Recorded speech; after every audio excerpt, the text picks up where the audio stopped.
Hey there, welcome to Synth Seeker. My name's Luke. So it's January, what, 11? 11. We're more than a third of the way through, I think. Today I'm going to do a little jam that's going to be really simple. Just two instruments using a Moog Minitaur, which sounds like this. Just using it for a little eighth note sort of bass, not even with delay, no duckas on this one, no ducka-duckas.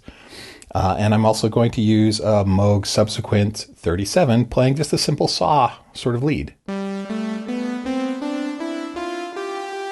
All right, and we're working in G Mixolydian, that's the name of the scale, which is a lot like G major, but the seventh is down one. Now, if you're using a piano keyboard as opposed to a grid, G Mixolydian is all the white keys on the piano starting with G, okay?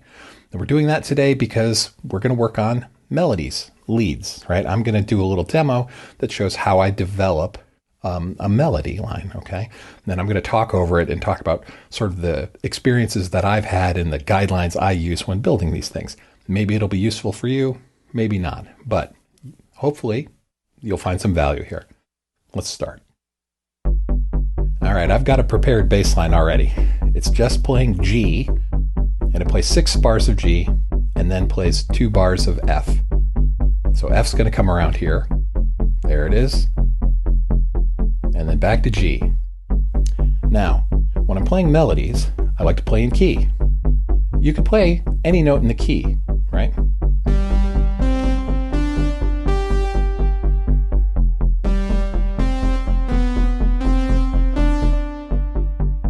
All right, so those are going to work, okay?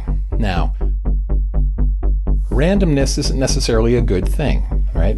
I know we do a lot of generative stuff that's very hot right now, where you have systems that put in some randomness to add variation to your music that it's, building out. But really, repetition with a little bit of randomness or repetition with a little variation tends to be more enticing to our ears, okay? So let me repeat some figures here.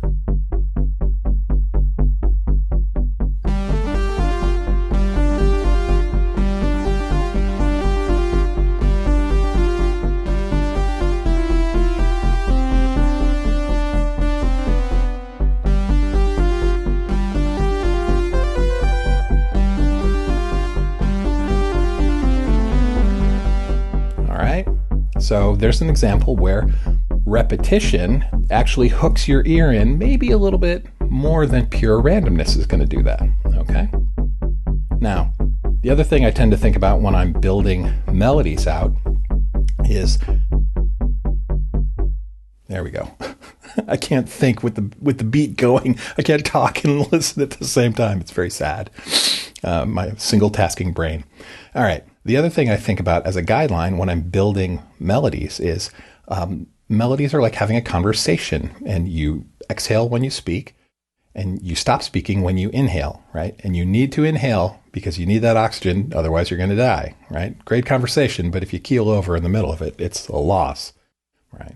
So when I'm building my melodies, I think in terms of phrases. All right. So let's add a couple phrases here.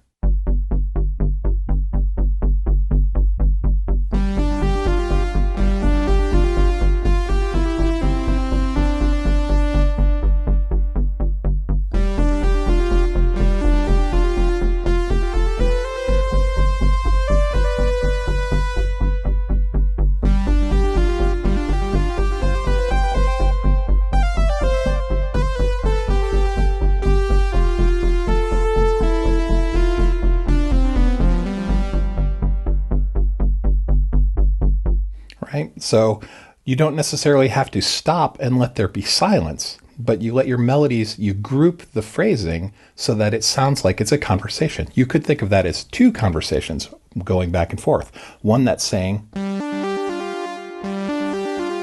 another one that's saying,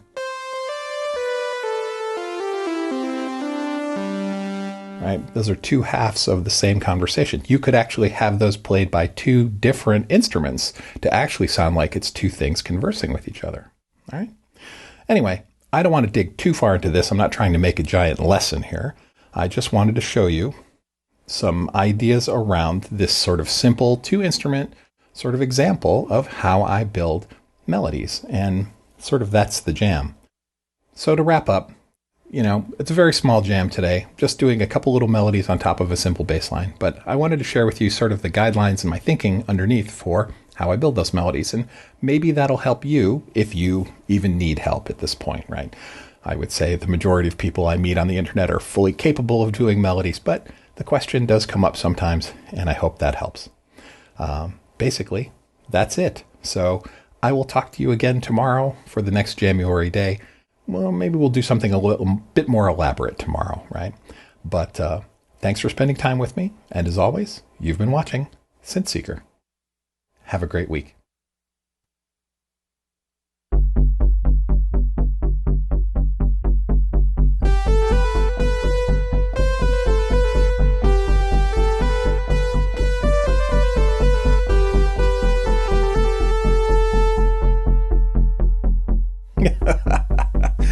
There you go. Name the 80s movie that's from.